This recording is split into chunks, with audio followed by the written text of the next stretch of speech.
Shalom Church, welcome back to Cultivated Podcast, equipping all generations to become Christ Ambassador. Hari ini kita podcast dapat bintang tamu yang sangat spesial. Kita datangkan jauh-jauh dari Jakarta, Indonesia. Kita beri sambutan yang meriah untuk Ibu Charlotte Priyatna. Mantap. Terima kasih Bu Charlotte udah mau ngisi di podcast kita hari ini. Terima kasih. Saya itu starstruck ya teman-teman, karena aku nontonin podcast Bu Charlotte dari zaman pandemi ya waktu itu. Bu Charlotte banyak sekali di YouTube, dan aku punya banyak teman-teman dari Atalia juga. Iya gitu. Terus ya ini deg-degan ya teman-teman, karena dulu cuma nonton dari YouTube, sekarang berjarak 1 meter. Tapi terima kasih buat pelayanannya di BIC selama 2 hari ini. Saya tahu Bu Charlotte capek sekali, dan hopefully kita percaya podcast hari ini bisa memberkati teman-teman semuanya. Bu Charlotte, kita tuh kalau di podcast ada beberapa segmen kan. Nah, segmen yang ini kita ada Q&A, tanya jawab. Ini ada teman-teman yang udah kasih ke form Instagram kita. Aku bacain pertanyaan dari mereka ya Bu Charlotte. Ini ada 2 pertanyaan yang mirip-mirip Bu Charlotte. Kira-kira tuh garis besarnya ngomongin tentang orang tua itu kan wakilnya Allah di muka bumi gitu kan. Tapi kadang-kadang ada dari beberapa kita yang mungkin orang tuanya belum Kristen gitu ya, belum believer gitu ya. Jadi gimana membedakan, kita tuh harus menghormati mereka, wakil Allah di bumi, tapi juga mungkin di satu sisi ada value-value yang berbeda gitu mungkin. Mungkin kalau ambil contoh satu ya, yang pernah beneran terjadi, ada orang kayak curhat ke aku juga bingung tuh jawabnya gimana waktu itu. Misalnya tentang baptis gitu, Bu Charlotte, kan buat beberapa mungkin kayak ngapain kamu lalalala gitu. Tapi kan on one hand baptis adalah salah satu statement iman gitu mungkin ya Bu Charlotte ya. Jadi gimana membedakan antara menghormati mereka sebagai wakilnya Tuhan di bumi, tapi orang tua kita kadang-kadang ada yang belum percaya. Iya, artinya ketika kita punya orang tua, apapun keadaan mereka, kondisi mereka, kita tetap menghormati mereka karena mereka orang tua kita. Itu aja alasannya. Jadi artinya bukan karena orang tua kita sempurna, bukan karena orang tua kita believers atau bukan. Dan waktu kita respect, kita honor mereka, sebetulnya mereka juga melihat bagaimana ketika kita percaya Tuhan, kita tidak menjadi kurang ajar. Kita berubah, dan itu kesaksian. Menarik. Dan kalau ketika mereka melihat perubahan itu, sebetulnya mereka juga mengakui dalam hati, oh iya ya, sejak anak saya percaya Tuhan, kok hidupnya berubah juga. Iya. Nah, memang ada berbeda ketika mereka melihatnya, tapi ini anak jadi nggak mengikuti kepercayaan saya. Kan orang tua tuh kan maunya anak-anak ngikutin kepercayaan. Atau ada tradisi di mana anak-anak harus sembayangin orang tuanya. Dan itu worry-nya orang tua, nanti siapa yang sembayangin saya? Ya, karena pemahaman mereka. Boleh enggak?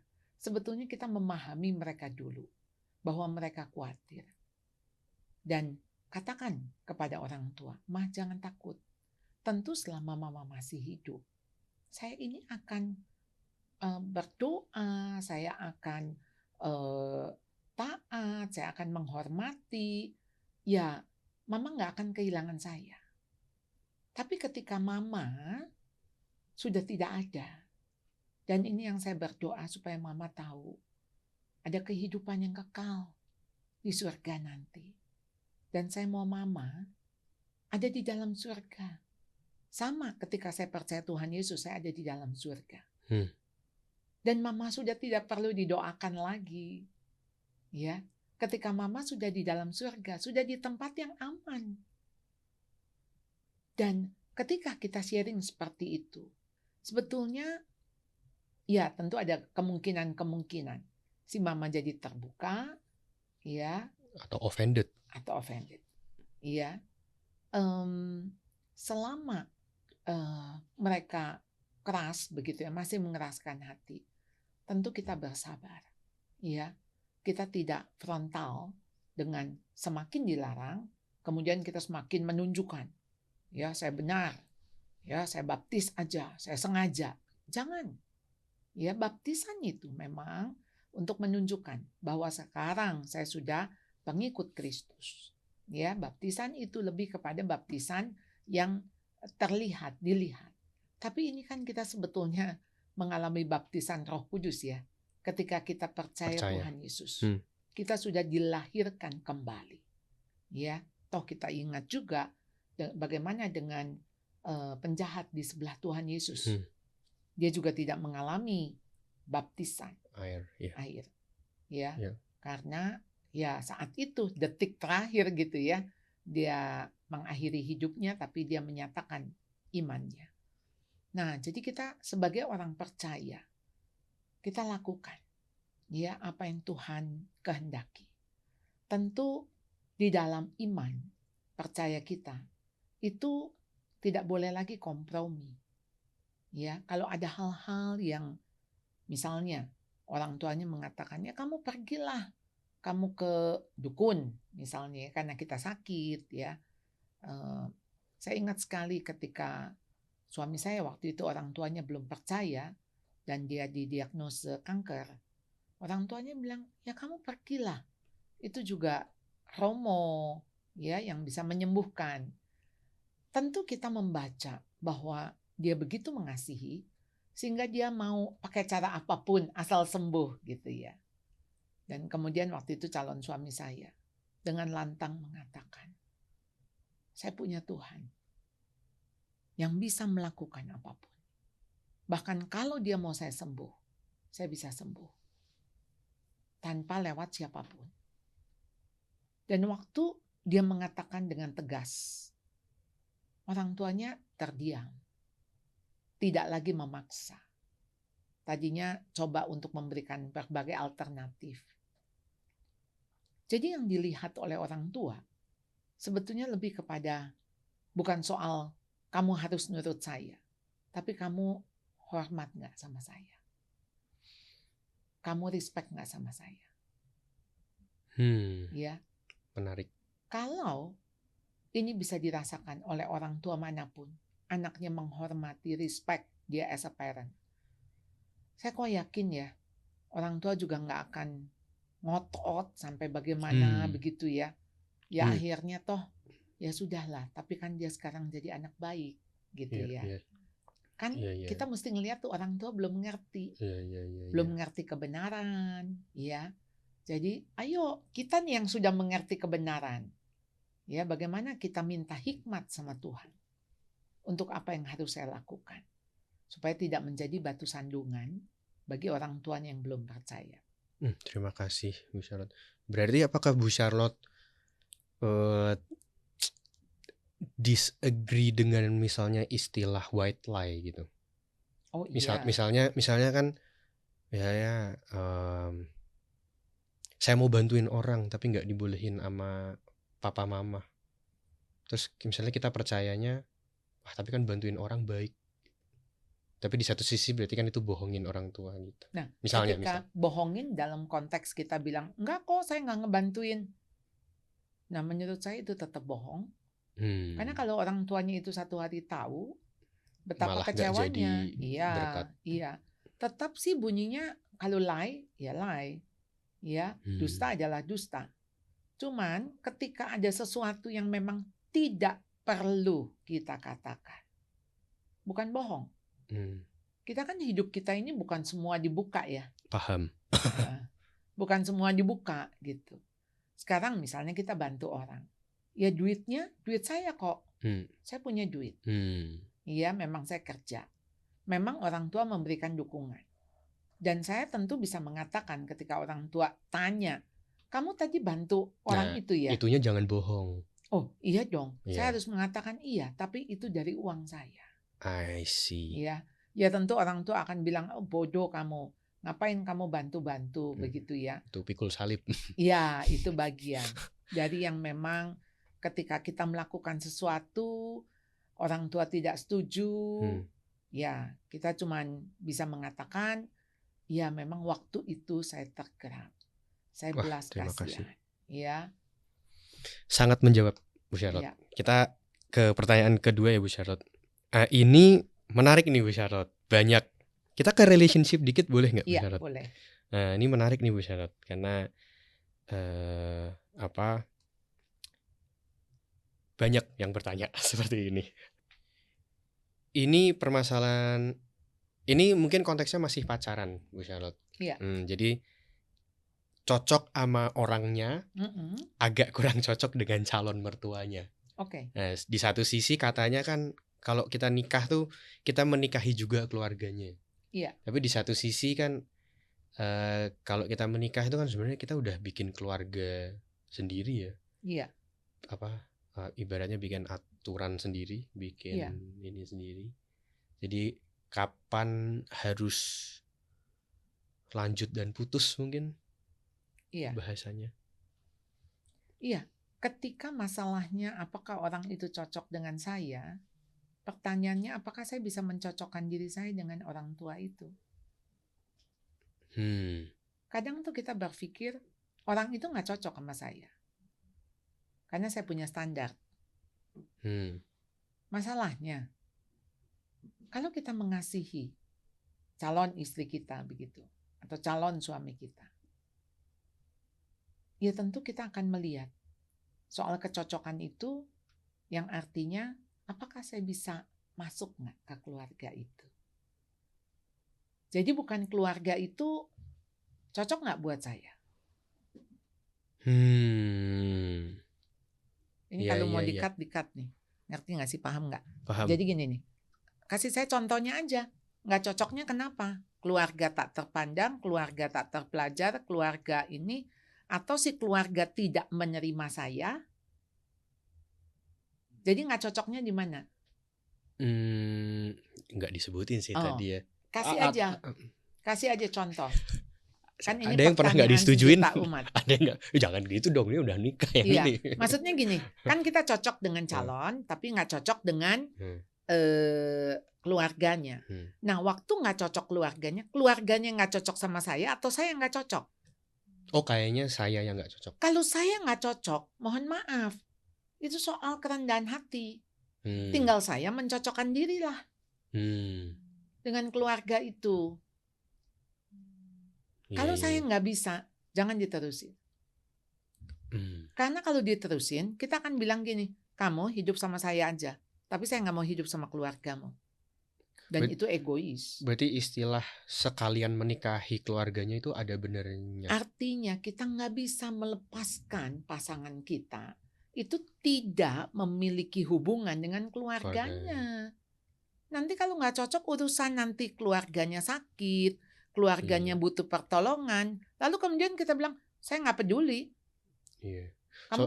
Soalnya yang bahaya kan kadang-kadang, ini kan kita nggak tahu ya Bu Charlotte, yang nanya ini orang di Melbourne atau enggak. Tapi kan soalnya kalau kita jauh dari orang tua kayak udah aman lah orang tua lu di Indonesia. Betul. Itu bahaya berarti. Iya, artinya begini nih.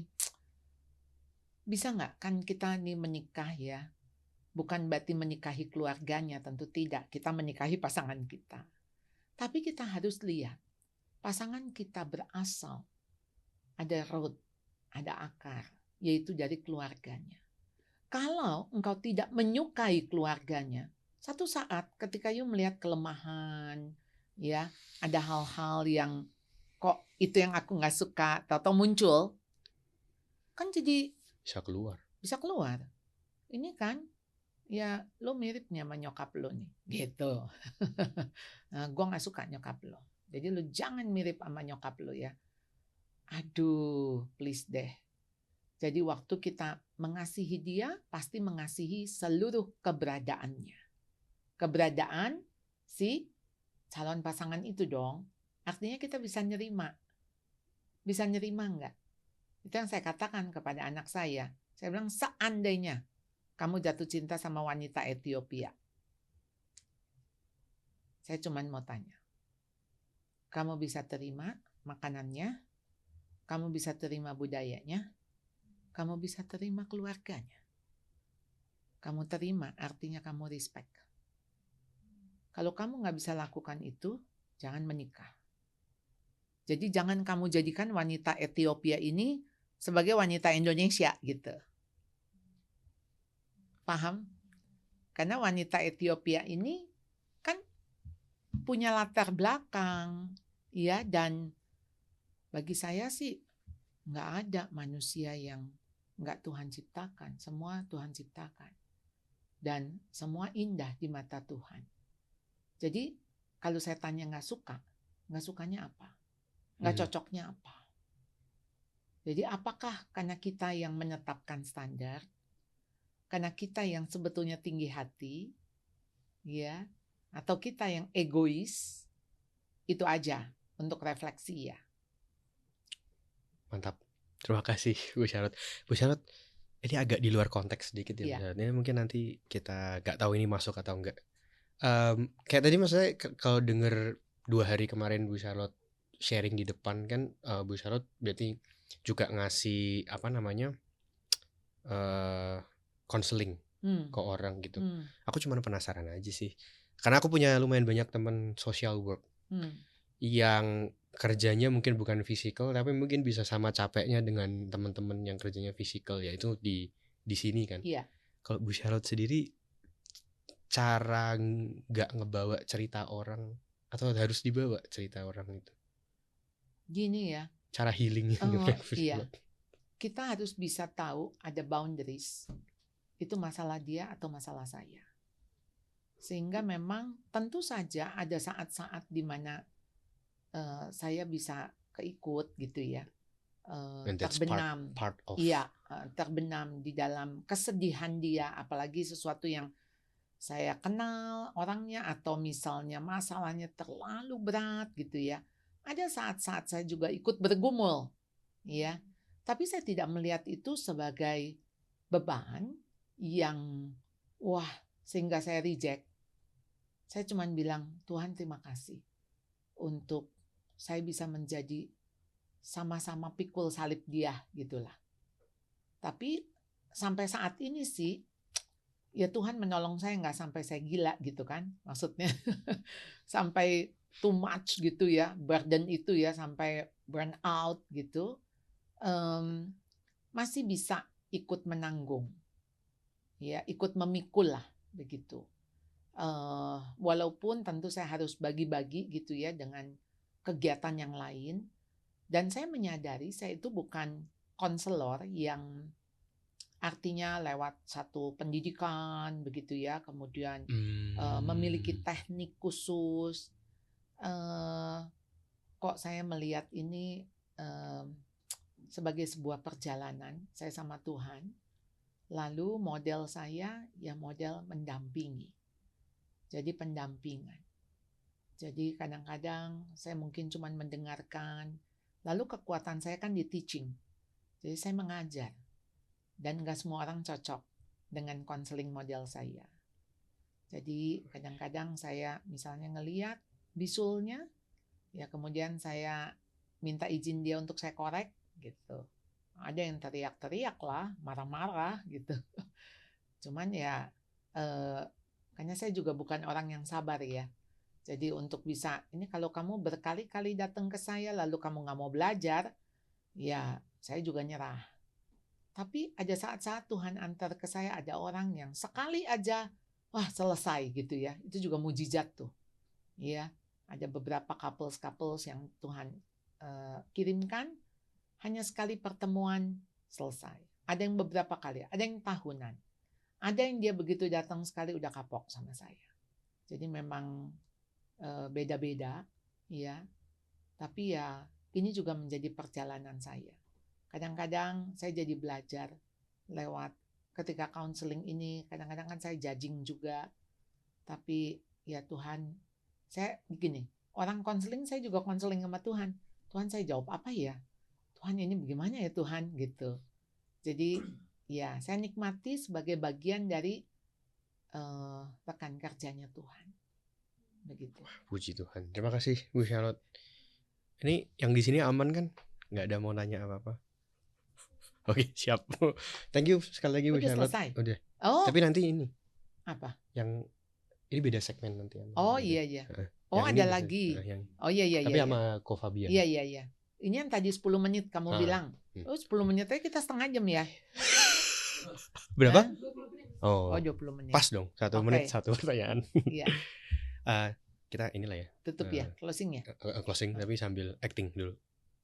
Hopefully buat teman-teman yang lain juga terberkati dengan jawaban-jawaban yang udah dikasih dari Bu Charlotte. Seneng banget Bu Charlotte bisa ngobrol dan mudah-mudahan kapan-kapan nanti bisa main lagi ke Melbourne dan kita bisa ngobrol-ngobrol lagi. Kalau di Jakarta tinggalnya di BSD. BSD.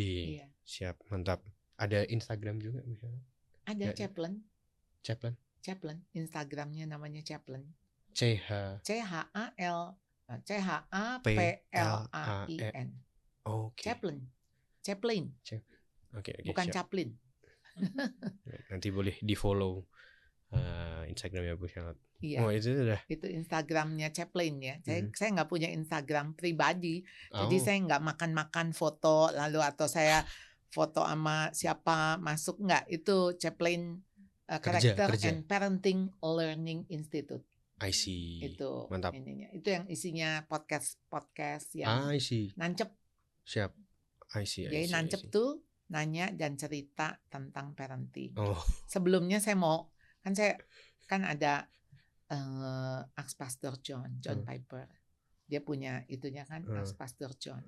Tadinya saya pikir Ask Bu Charlotte ABC. Nah, tapi rasanya kok terlalu ini atau nancep. Nanya lalu C-nya kan Charlotte. Priyatna. Ya kan? Lalu Charlotte C-E kan Charlotte. P-nya kan Priyatna. Jadi nancep tuh nanya Charlotte Priyatna gitu. Tapi saya pikir-pikir enggak. Kok kayaknya nama yang muncul ya. Jadi nan-nya kan tetap nanya. Lalu C-nya cerita, C-E. P-nya parenting. Nanya dan cerita parenting. Jadi makanya isinya tetap parenting gitu. Nancep. Kan saya tuh orang-orang suka ngomong gini, ibu kalau ngomong nancep. Oh iya. Kayaknya nancep menjadi ikonnya saya nih kalau ngomong nancep jelek. Jadi itu saya yang iniin. Iya nancep. Udah gitu saya bilang gini, bisa nggak gambarnya nancep jelek gitu, kayak panah gitu. Mereka nyariin gitu. Ketemu. Gimana? Ya agak susah juga gitu. Tapi ya akhirnya ya itu. Jadi ini sebuah perjalanan kan kalau Anda lihat tuh selalu closingnya kan perjalanan karakter, perjalanan bersama dengan Allah. Iya. Jadi memang bukan kita itu maksudnya hidup itu adalah sebuah journey. Gitu. Wah, mantap. Itu teman-teman silahkan di follow. Ini direkam. Oh, direkam. Iya. Oh, direkam. Saya pikir ini gitu. Thank you buat yang udah nanya. Kalau kalian ada pertanyaan lain, kita juga akan bantu jawab dan bantu doain. Kalian tinggal buka di Instagram kita di @cultivated.pods. Di situ ada link, kalian tinggal pencet. Nah, pertanyaan yang masuk itu anonymous. Jadi kalian boleh nanya ke kita hopefully bisa bantu buat jawab. Thank you sekali lagi Bu Charlotte. Kita nanti ketemu lagi di episode selanjutnya. Thank you, bye-bye. Hi, thank you for listening to our podcast. Cultivated Podcast is available on YouTube and Spotify. Don't forget to follow us on Instagram @cultivated.podcast. And also don't forget to like and share. God bless you.